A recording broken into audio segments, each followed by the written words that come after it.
they just have no courage. They have no backbone to stand up to this president.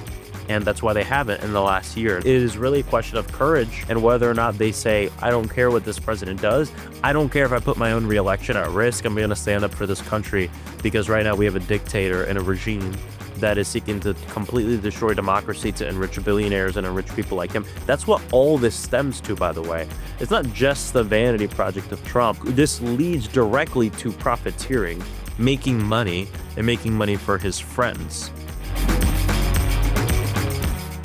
I'm Joanna Coles. This is the Daily Beast podcast, and today we're talking to one of the 9 Democrats who insist that President Clinton show up in front of the Oversight Committee to talk about Epstein and what he knew about Epstein. He's also, however, someone who wants to impeach Kristi Noem, Pam Bondi, Pete Hegseth and RFK Jr. the moment the Democrats win back the House, if they ever do. I am talking about Maxwell Frost, the youngest member of the House of Representatives. He was 25 when he got elected. He's 29 now. He's in his 2nd term. And you might have heard of him recently because he was just having a drink at Sundance when a stranger came up and just hit him in the face and said, that's what's going to happen to people like you and you're going to be deported. So no time to waste. Let's get into it.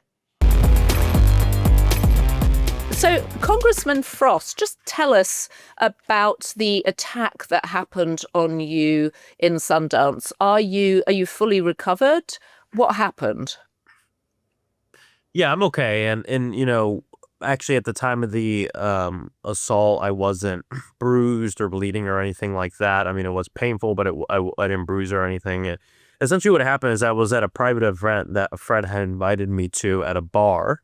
And a guy broke into the event, ran straight up to me and started. At first I thought it was just a drunk, confused guy, and then he turned very violent and essentially started saying racist things to my friend and I, who she is visibly a brown Latina, and talking about how we were going to be deported. We're the kind that he was going to deport. And then he punched me in the face, like right here on the face, knocked my glasses and ran away. Yeah. And then he bolted and ran away. And actually, apparently, and I didn't see this, but according to the police reports, he then went up to another person, a black woman, and essentially said, we're going to deport you too, and pushed her into the bar. And then he was apprehended. He was quickly arrested. He has court coming up and the whole thing. It's an active investigation, so I don't want to comment too much on it, but that's pretty much what happened. And it happened so quickly, and I was so shocked in the moment. I'm not the type of person to bottle up my feelings, but I am the type of person that sometimes it takes me a few days to fully process something. So even in the moment, I was like, okay. And then, kind of went on through the weekend, and it wasn't until I got home that I realized I was a victim of a hate crime. And that's exactly what it was, especially because of what he said about me due to the color of my skin and who I am, and my friend too. So it was a very scary thing. And we the bigots are emboldened right now across the entire nation. And it's important that, number one, we do what we need to do to protect ourselves. But number 2, that we understand, it doesn't feel great to say this, but there is no space that is 100% safe. And so it's just important for us all to always just keep that in mind as we, go to events and stuff, especially as elected officials. Sometimes I forget I'm a congressman when I just go out to events, and it's something I'm going to take a lot more seriously now. Well, I was going to ask you, did you sense or do you know whether or not he targeted you specifically because you are a congressman, or did he just burst into the party looking for some violence and you were one of very few black people there? Not 100% sure. There are actually a lot of people of color at the event itself, and a lot of black and brown people. But I'm unsure exactly what was behind the whole thing and the initial reason he had broken in. I know for a fact it was a hate crime, but that's something that's being investigated.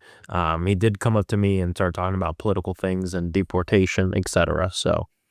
Well, we interviewed Congresswoman Jasmine Crockett on the podcast a month ago, and she said she now has to wear a bulletproof vest. Wow. Yeah. I mean, and that's something that's, been suggested of me when I do parades and different stuff like that, and something we do when needed. But it's a very dangerous time for everybody, not just elected officials, but also particularly for elected officials as well. We saw what happened to Melissa Hortman, that assassination In and murder Minneapolis. in Yep. Minneapolis. We even years ago saw what happened to Nancy Pelosi's husband, and that guy was there to kill her, right? And then even just in the last week with what happened to me and what happened to Ilhan Omar. So it's very, very scary. Yeah, and of course we should throw in the Charlie Kirk of it all too. Yeah, Um, Charlie Kirk being assassinated and murdered on a school campus. I mean, we can keep naming stuff, and just political violence is on the rise in this nation. And quite frankly, it's something that's always been around. Our country has a very violent history.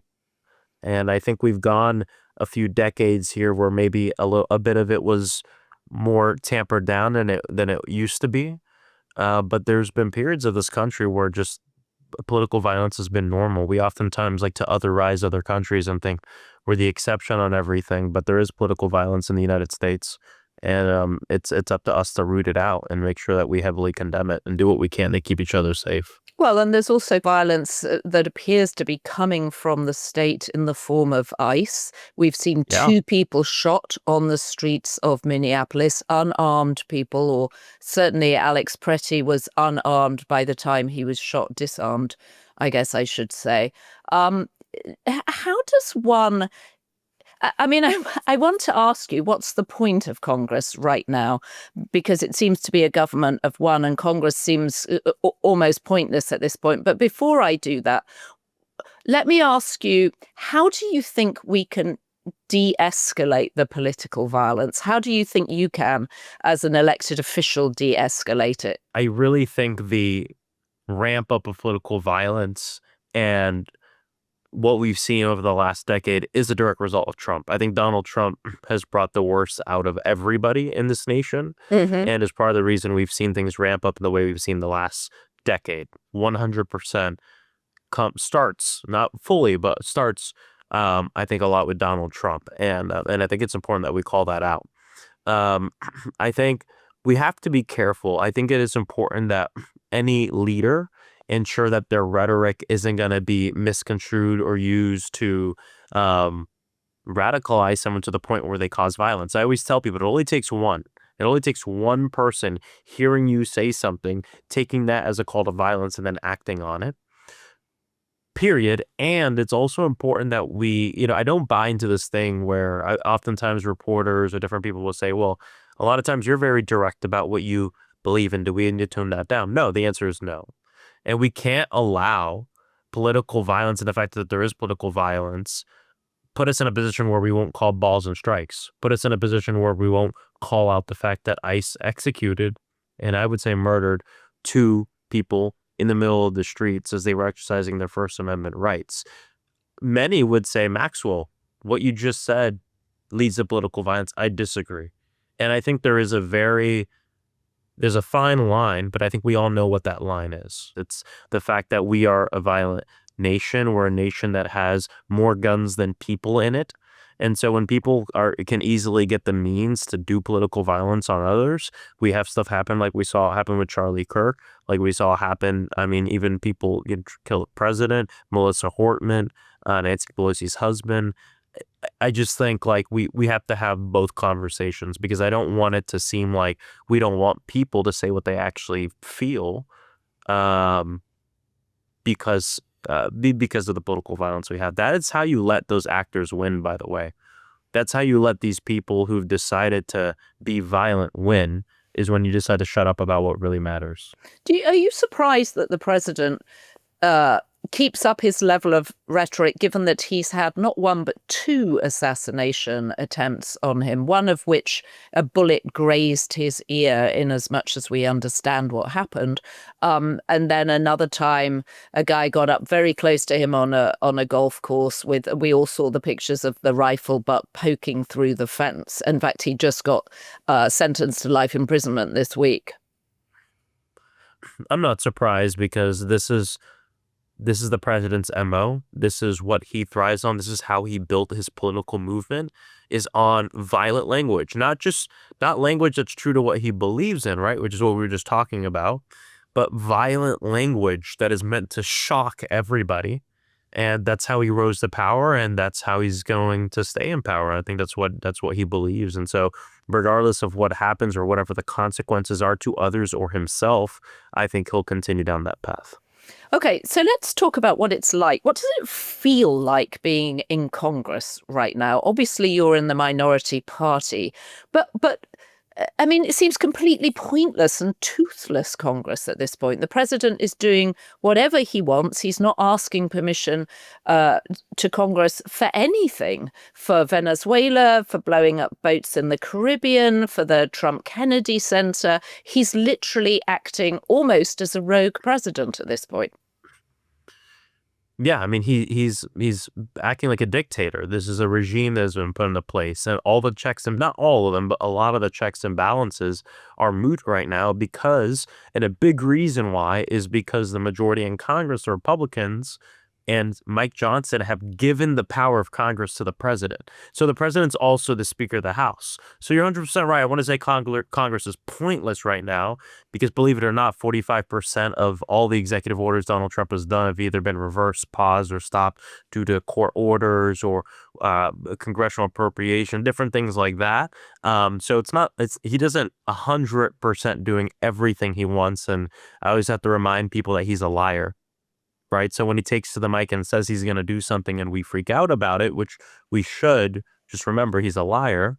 And a lot of this stuff will never happen. Mm-hmm. But when he makes you believe that it has happened or it will happen, he has already won. And done a lot of studying into fascist, but specifically authoritarian leaders. You know, most authoritarian leaders are kind of bad legislators. Most of their power doesn't really come from legislating it and it happening, being put into law, but they get most of their power through their rhetoric and through people obeying in advance, and then them effectively convincing the opposition that all hope is lost and that there's nothing they can do about it. And so I think we always got to stay very focused here. I'm not saying calm down to people.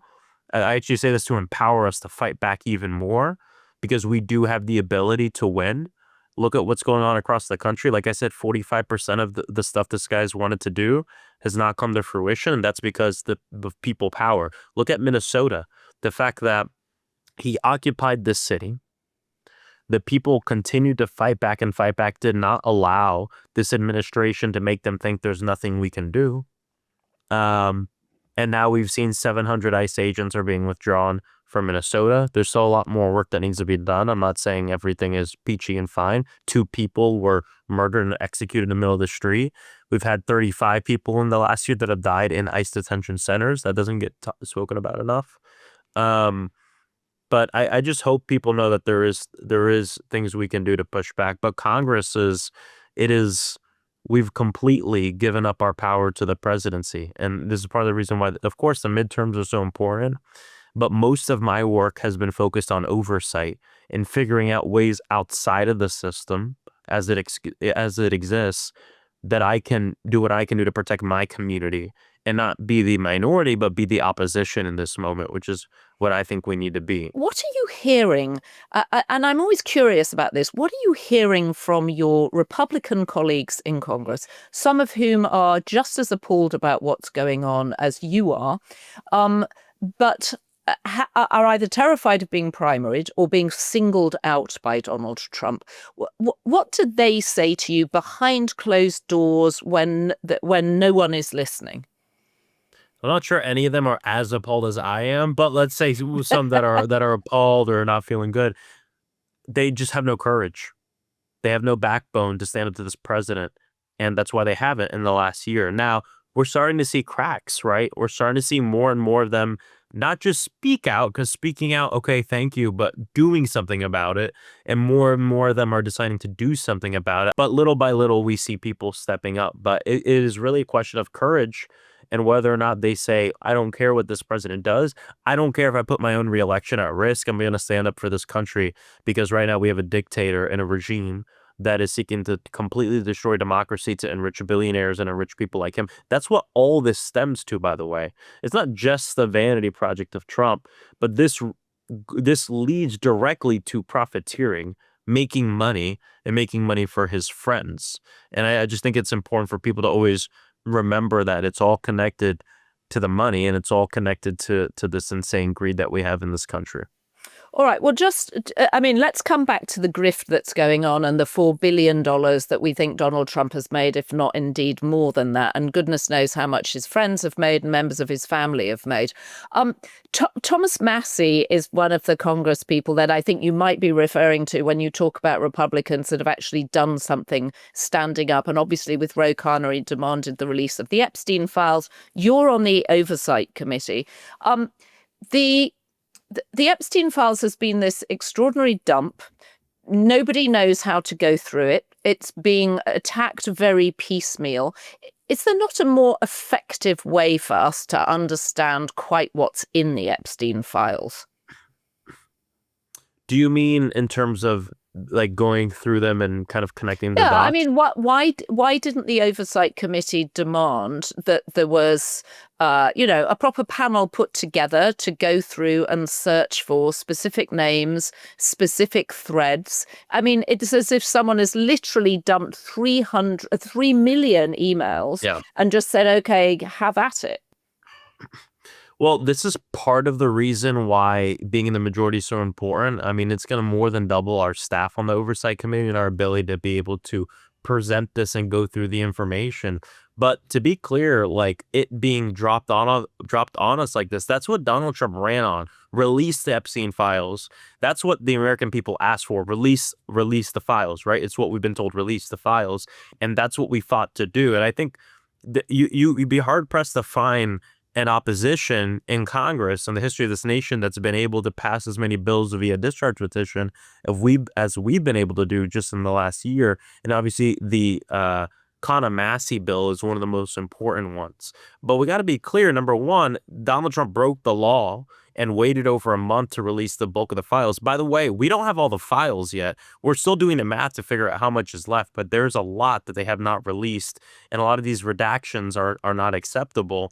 But we got to remember that most of the information that we got that's been very damning and helpful in this investigation, whether it's the birthday card that Donald Trump wrote to Jeffrey Epstein that had him drawing a prepubescent, essentially a teenager or a child, saying Jeffrey and I were a lot alike, that didn't come from the Epstein files. We've been working at subpoenaing things all year from many different places. We've subpoenaed the banks, we subpoenaed the estate. Most of what we've gotten that's been helpful hasn't even come from the government. It's come from other things that we've subpoenaed. This investigation will take years. I know some people are under the illusion that there's going to be some kind of drop in a bombshell that, changes everything day to day. That's not how this will work. It'll be more like Watergate in that it'll be a drip, drip, drip of information for a while. It was seen as a sideshow for a while, and then we start getting big pieces of information where we connect the dots. And I think that's really what's going to happen with this. And a lot of it is going to be unlocked once we're in the majority and we're able to, number one, sue, but also able to issue our own subpoenas. And what just happened with, the majority wanting to subpoena Bill and Hillary Clinton, I think has really set a new standard, because we will subpoena at some point Donald Trump as it relates to this and a lot of other things as well. So Donald Trump will be subpoenaed to appear before the Oversight Committee to talk about the Epstein files. At some point, I can't see how we wouldn't subpoena him to speak about this. There's a lot of things we'll need to speak with him about, especially being in the majority. And some of this might be, during his presidency, but probably mostly after it. But I'm going to call it the Comer rule.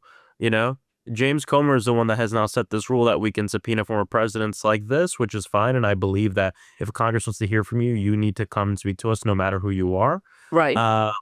But chasing it then with the criminal contempt, I think, sets a new standard for Congress, which I actually think is a good standard.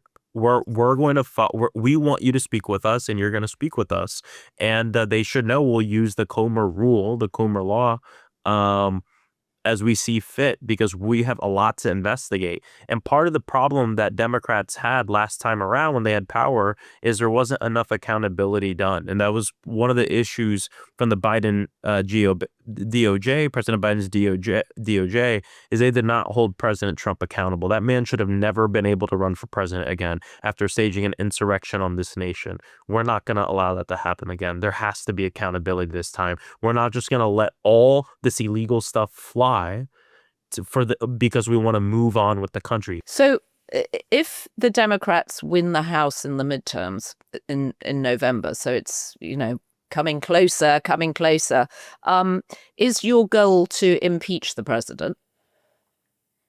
Our goal is to follow the law, and our goal is going to be to follow investigations where it leads us. So the president has already. Which are the investigations that you will prioritize? If we have the honor of being the majority, there's a lot of investigations that are going to be happening. Epstein's one of them, but DHS is going to be one of the biggest priorities. Kristi Noem, who needs to be impeached as well.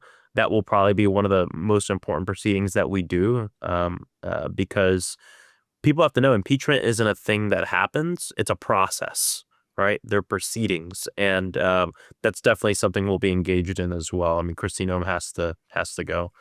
A lot of them have to go. A lot of them have done impeachable offenses.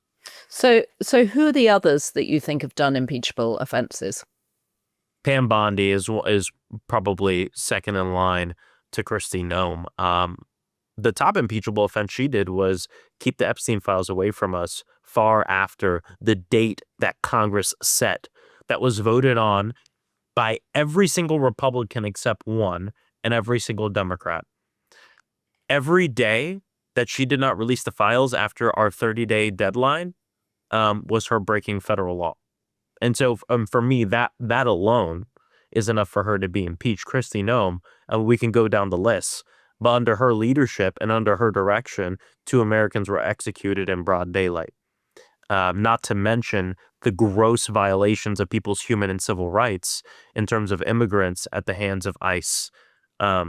So those are top 2. RFK Jr. as well. What would you impeach RFK Jr. for? RFK Jr. I think there's a few things, but I think where we really need to start is the corruption at hand here. And I think once we get into an investigation, I think we're going to be able to uncover real evidence of corruption. And the fact that this man, when he was running for president, just a few years ago, was touting some things in terms of, his findings on medicine and the way, in nutrition. And he's completely changed his tune on things. And we think there's financial interest there as well. And so we need to investigate it as well. And I think RFK Jr. is one of them. Okay, what about Pete Hegseth? I'm going to go down the list now. You said you could go down the list. So let's throw in a couple more. So we've got Kristi Noem at the top of the list, Pam Bondi, RFK Jr. Where would Pete Hegseth be on your list? Pete Hegseth. I mean, I don't want to want to necessarily go down the list, but just off the top of my mind, we can look at some of the gross violations of OPSEC and national security. One of the biggest ones being what happened with the Signal chat. I mean, this is something that the president really wanted to move past and not talk about, but that could have led to. It is because of the benevolence of the reporter that didn't lead to U.S. troops dying. And so that in and of itself, usually when somebody at a high level of government makes a mistake like that, it is a microcosm of a lot of other things as well. So there's a lot of investigations that need to happen. I don't believe you just say, let's impeach them because I don't like them. But the fact of the matter is, a lot of these members of the cabinet for Donald Trump are grossly incompetent, but have in many cases broken the law. And I think it's just something we have to look into, and something we have to investigate, and something we have to act on. And that's going to be something. I know Robert Garcia, the hopefully the future chair of Oversight, we're going to be ruthless in our investigations. Okay. So you're going to be ruthless in your investigations. You're one of the 8 Democrats that voted for the Clintons to be held in contempt I for. I I only voted for the Bill Clinton one and not the Hillary Clinton one in Okay. committee. Okay. But didn't they both refuse to appear before the committee? So why one and not the other? Because I think they both did not come before the committee, but I think the reasoning why the initial subpoena was sent to Hillary Clinton was 110% political. And the fact of the matter is that same subpoena vote subpoenaed a lot of people, and a lot of those folks, James Comer allowed them to submit what they knew through a declaration. Bill and Hillary Clinton did the same thing. I think what sets Bill and the former president, President Clinton, apart from Secretary Clinton and a lot of the other folks is his proximity to Jeffrey Epstein via photos we've seen and different things like that, that I think make the reasoning for having him come and speak with us directly a lot higher. But there was a lot of people we subpoenaed that James Comer said, give us a signed declaration about what you know, and that's okay. You don't have to come in. But for Secretary Clinton, she did the same thing. He said that wasn't enough. But she doesn't have that proximity to Jeffrey Epstein, in which I think we must have her in front of us. And if she doesn't do it, we send her to jail. Because let's remember, the criminal contempt is saying we want the Department of Justice to send these people to jail. And obviously, Donald Trump ran on locking her up and all this stuff. And I think that's where that came from. That's why I voted no on the Hillary Clinton one. I think give us what you know through a written deposition, because that's what he allowed a lot of other people to do. But with President Clinton, just due to his proximity to Epstein, a lot of the photos we've seen, we definitely want to hear from you in person. What are you going to ask him? We want to know what he knows. We want to know about his relationship with Jeffrey Epstein. Look, we know that just meeting him or knowing him or being in photos with him doesn't mean like you're guilty of his crimes, but it does mean you know about him. And we want to know what you know. We want to know the things he told you. We want to know just everything as we do this investigation. Just because Congress subpoenas you in an investigation doesn't mean we're saying you're guilty, by the way. It means we're saying you have information that we want to help us in an investigation. And when we call you and we say we want you to come in front of us and that you're so close to the investigation that we need you to speak with us, you need to come. And that's why I originally voted yes. And I got to tell you that about a week after that vote went through, Bill Clinton sent an offer to James Comer that said, okay, I'll do the transcript. You can bring everyone from the committee. And he essentially said yes to everything Comer wanted.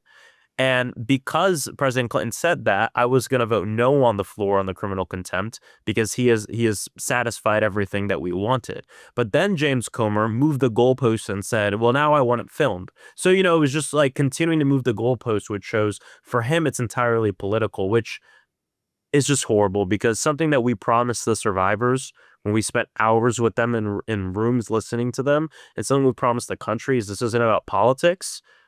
It doesn't matter if you're Democrat or Republican, we're going to follow this till the end. And obviously for James Comer, it is about politics for him. It's about nothing else. But for us, it's about justice for the survivors and everybody. So, but it's all been sorted. We're going to hear from them. I know at least Secretary Clinton has said she wants to do it publicly in a public hearing. I'm all for that. I don't know why Comer would be against that unless he has something to hide. So we'll see where this leads. But again, just because we subpoena you doesn't mean we're saying you're guilty. It means we're saying we want the information that you know so we can continue our investigation. And then do you think that President Trump would ever be subpoenaed while the Democrats are in the minority? No, I don't see that happening because the Republicans, I don't think, have the spine for that. In fact, we tried to add a subpoena on when they moved this Bill Clinton one. We did an amendment to add Pam Bondi because if anyone should be held in criminal contempt, it should really be Pam Bondi. She has not come to our committee to speak about this at all. She hasn't been to our committee at all throughout this entire Congress, and she's the one that was really directly violating the law without releasing the Epstein files. So, well, she was also the AG in Florida while Jeffrey Epstein was doing a lot of his crimes, right? Yeah, possibly, because it was through a U.S. attorney that the sweetheart deal went through, and obviously we did a deposition, Alex Acosta. So obviously being the AG, I mean, she could know a lot. She might not. It depends. just because it was a federal deal that he received and not one through the state. However, because it was a U.S. attorney, not a state attorney. However, she needs to be held in contempt because she broke the law not releasing the files on the timeline we set. And I think that's like that's the thing like right in front of us that we need to deal with. So, and they said no to that. So if they're going to say no on Pam Bondi, who is breaking the law that they voted yes on, they would never do Donald Trump. I mean, they would never subpoena Donald Trump or anyone in his family or anything like that. To play devil's advocate, we've heard Todd Blanche say that, hundreds of agents were working full time on the Epstein files, redacting them, reading them. They did eventually release 3 million of them. Yes, it was a few weeks later than technically they should have done, but I can understand that the sheer volume of Epstein files meant that it might not have been responsible to release them before then. Is there an argument that actually it feels very technical to go after Pam Bondi for that because the Epstein files are now out? Not all the Epstein files are out. And in fact, the day that they released them, they made a statement saying they weren't going to release the loads of files they still have. They were making an argument about redactions and things like that. So we got to be clear, they're not all out. Number two, the only types of redactions we approved in our law had to do with victims and survivors. There was much more redactions than that. They decided to redact essentially people that they thought would be harmed politically and friends of Donald Trump. They said this publicly. Number three, it's not a technical thing. It's the law. So, right, it's not technically, it should have been 3 weeks before. It's by the law, it should have been 3 weeks before. We gave them a month. We gave them 30 days. And then the last thing is Pam Bondi she herself paraded in the first 2 weeks of her administration, giving these fake Epstein file binders to right-wing influencers. She's the one that said she had the files on her desk for over a year. So to then now have this new argument that they're trying to, well, it's so many files, we had to go through all of them. We couldn't do it in a month. She's the one that said she had them for a year on her desk and didn't do a damn thing about it when she found out that Donald Trump's name was in them. And this isn't even conjecture. This is stuff all these people have said publicly. Because part of their incompetence is they never talk to each other. So one person says one thing and the other person says the other thing. We put two and two together and we figure out we've been getting lied to the whole time. And this is part of the frustration that even a lot of Republicans had with the release of these files. So it doesn't hold water for me. There's, what they're saying. Let me give you an example. When we get these dumps, let's say we get 40,000 pages right now. The minority, the Democrats in Oversight, we have half the staff. They will be locked in a room in an office going through these files, figuring out what we should release to the public because of transparency, redacting victims, and they will do this within 24 hours to 2 days. So I'm just saying, like, it's BS. It's BS. Okay. To be straight up. All right. It's BS. And if you're in the majority, when the midterms happen, Pam Bondi and Noem will be at the top of the list for impeachment. All right. So in terms of Democratic leadership, who would your candidate now be for president in 2028? I don't really have a name. I have some criteria, though. Okay. What's your criteria? The thing I'm looking for, number one, is I think we need a president who's going to be unafraid to, number one, seek the accountability that is needed for the people in government that have broken the law. We spoke about this a little at the beginning of the interview. We can't have someone who's going to say, we're not going to seek accountability because we need to move on as a nation. We need to move on because essentially what will happen is if you don't hold the lawbreakers and the top leaders of this regime accountable for breaking the law and essentially circumventing the Constitution, it will happen again because there was no accountability for it. So that's one big piece of it.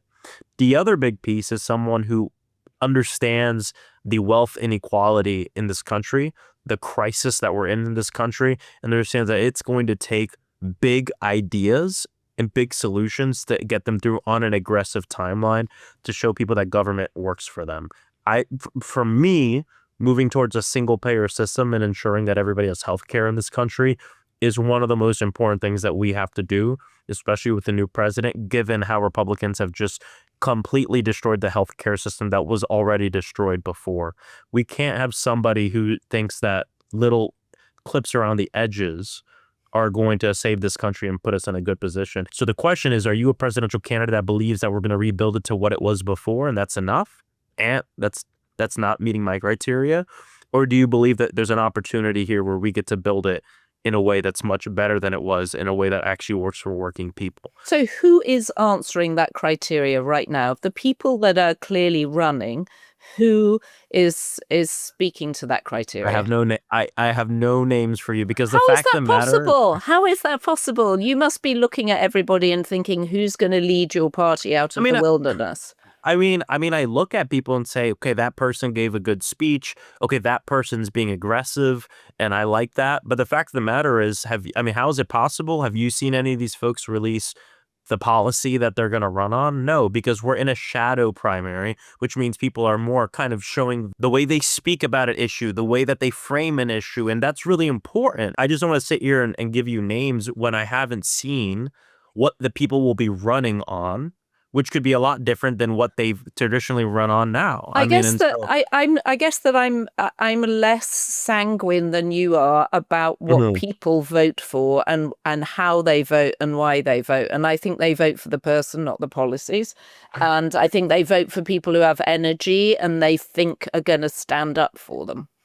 Yes, but you asked who I who I was going to support, Okay, right? but you're a congressman whose party is in the wilderness. You're deeply frustrated. This is your second term still in opposition. Who do you look to lead your party to the next level? And I understand they have criteria that you need them to meet. But in terms of personalities, is there not anybody that you feel enthusiastic about? There's a lot of people I feel enthusiastic about. I'm not sure I want to frame it in like people I know will be, or people I'll support for president, right? But there's a lot of people that are doing good work that I'm enthusiastic about. There's a lot of great people in the House. We have people like Greg Casar, who's the chair of the Progressive Caucus. We have Alexandria Ocasio-Cortez, who's inspiring people across the entire country and really, I think, giving a great message on why all this stuff is happening right now in our country and how it enriches the billionaires. You have people, I brought her up, Summer Lee, Deli Ramirez. We have governors that are fighting back in different ways all across the country. So you have people in the Senate that are, figuring out how can we fight back and actually have a fighting chance here. Chris Van Hollen, Chris Murphy, Elizabeth Warren, of course, Bernie Sanders, Raphael Warnock. There's people who are doing great work that I think, when people ask me, who do you think the leader is? Part of what sets our party a little apart from the Republican Party is we have many leaders right now. But I'm fully aware that, like, it's not, people don't walk into a booth and say, what's the policy? Where are they at on the ideological spectrum? People vote with their heart, and I recognize that. But a big part of it is people have to see themselves seen in the story, and part of the story is like the solutions, like on what they're going to run on. And I've seen so many candidates who are one way and then they run for president and their tune changes, either better or for worse. So we'll kind of have to see where that goes. But there's a lot of great people, everyone we're talking about, there's a lot of good people out there. You're the youngest member in the House of Congress. How old were you when you were elected? 26? 25. 25 when you were elected. Congratulations, an incredible achievement. You have in your party, and you referenced Elizabeth Warren and you referenced Bernie Sanders, who's technically an independent, who are both in their 70s. You have the Democratic establishment getting behind Janet Mills, the governor of Maine, who's been a perfectly good governor.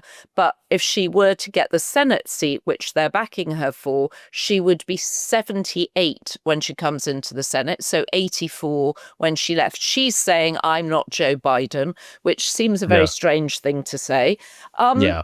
Should there be a term limit? Should there be a cutoff at this point? There should definitely be term limits. I think it actually cuts both ways. And what I mean by this is there should be term limits because, people get to a certain place in their life, certain age, where it makes sense to pass the baton. I don't believe in setting an age limit because that age might be different for everyone. People are different, have different cognitive abilities at different ages. I'm not sure we want to get. But then how do you say to someone, I'm sorry, you're too old? I mean, we had Dianne Feinstein die in office when it felt very clear that she didn't even understand quite basic questions being answered. We had the president flaming out in the middle of a debate, in a catastrophic debate for him. Isn't it easier to have an age cutoff so you don't have to judge people's mental capacity? I think having term limits will solve 90% of these problems that we're talking about. But it wouldn't have solved the problem for President Biden. Sure, it wouldn't have solved the problem for President Biden, but I mean that issue. Obviously, he ended up not running again, and there was discussions in the party on that. But I just hesitate to add an age limit. Because I just think the best thing we can do are term limits at this point. But what I also wanted to talk about is it also helps on the other end, because it's not just about having people that are too old be in Congress, but it's also, or elected office, but it's also about people being in the place for too long. And I think that's a big problem too. Mm-hmm. For instance, I enter Congress at the age of 25 years old. If I have the honor of being elected by my constituents as many times as I want to run, if I had that honor, conceivably, a lot of my colleagues are 75 years old. I could be in the United States Congress for 50 years. Yeah, I mean, it's the oldest nursing home. It's been referred to as the oldest nursing home the nicest nursing home, right, in America. Well, yeah, and what I mean, and what I'm trying to bring up too is the fact that, but I came in young. And because I've come in so young, I could be in for a long time, longer than, a lot of the people who have been there for a while that everyone complains about. Most of them have been in for 30 years. I'm saying I could be in for 50 years if my constituents elected me. No one should be representing the same district for 50 years, 40 years, 30 years, etc. All right. So how many terms are you willing to give yourself before it's time to step aside?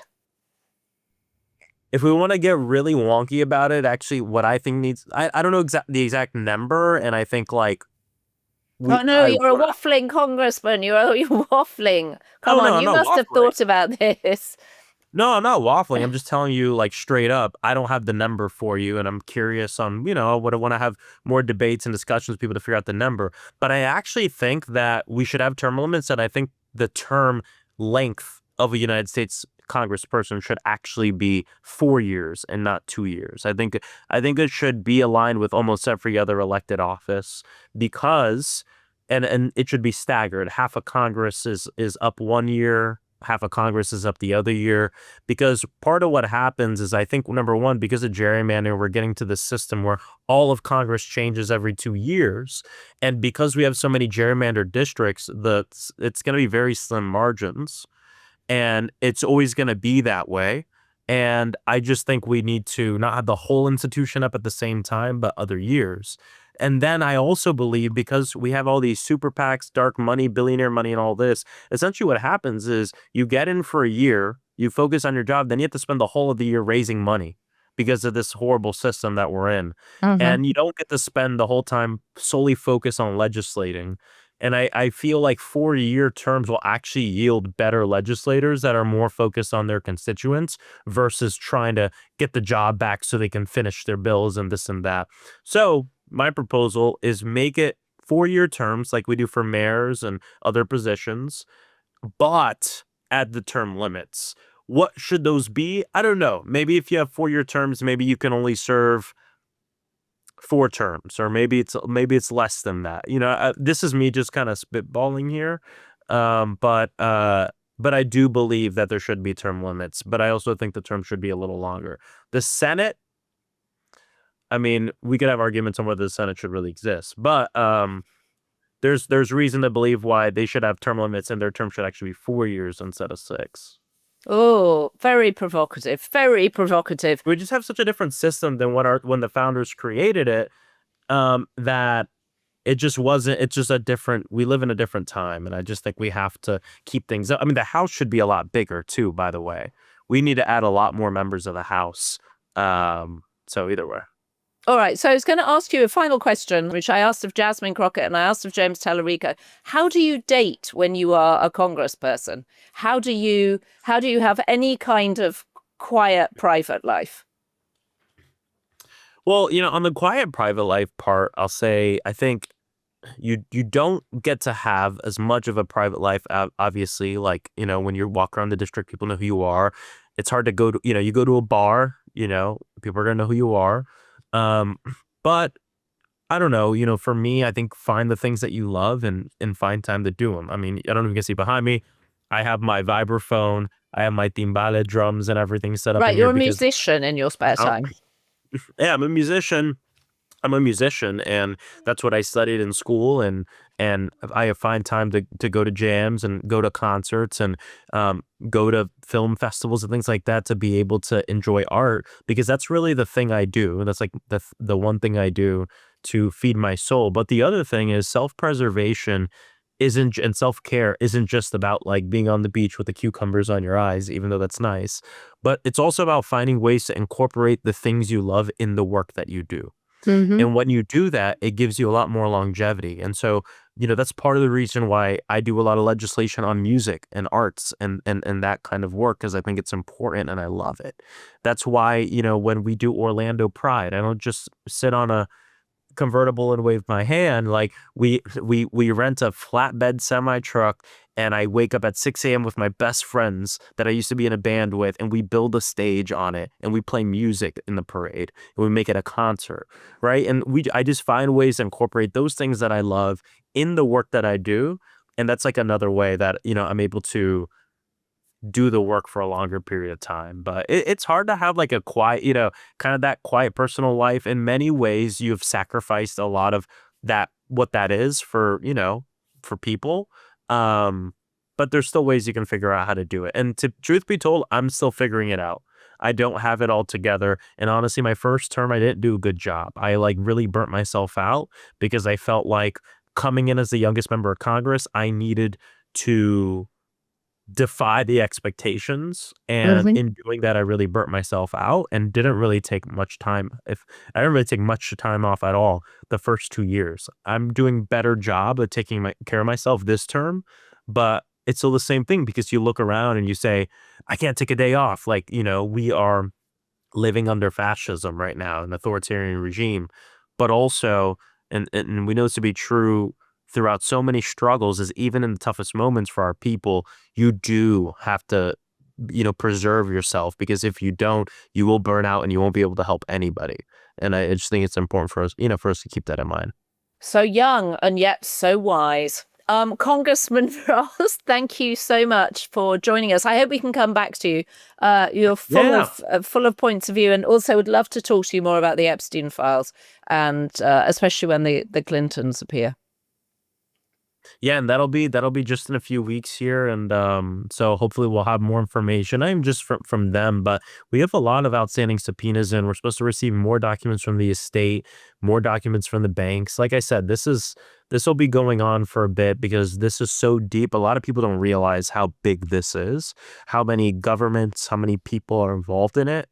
It was a massive failure of our system that failed these women and failed our country, but we're really going to get to the bottom of it. So, but thanks for having me on. It was great to be on.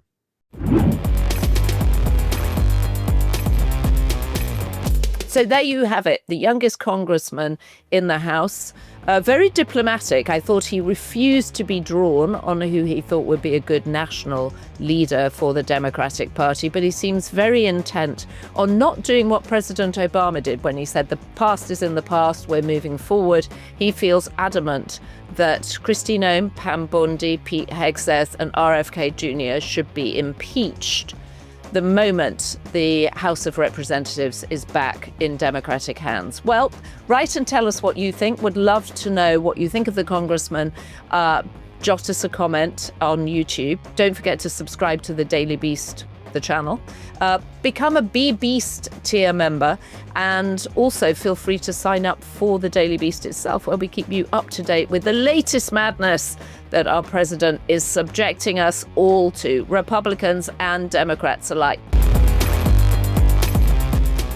As always, please like this video and share it with your friends and leave us a comment. We love reading the comments. I try and answer as many as I can, and seeing the Daily Beast community grow on YouTube has been really gratifying. So with that in mind, I've got a favour to ask actually. Can you take a moment to fill out our audience survey? You'll find it in the description below, and we'll pin it as a top comment too. We really just want to know more about you so we can help grow the Daily Beast YouTube community and give you more content, more extra value. It'll take 2 minutes to fill in, and we really appreciate it. So the good news is we have so many B-Beast tier members now. There are too many names to read out, and we really appreciate your support. Thanks to our production team, Devon Rogerino, Ryan Murray, Rachel Passer, Heather Passaro, Neil Rosenhouse.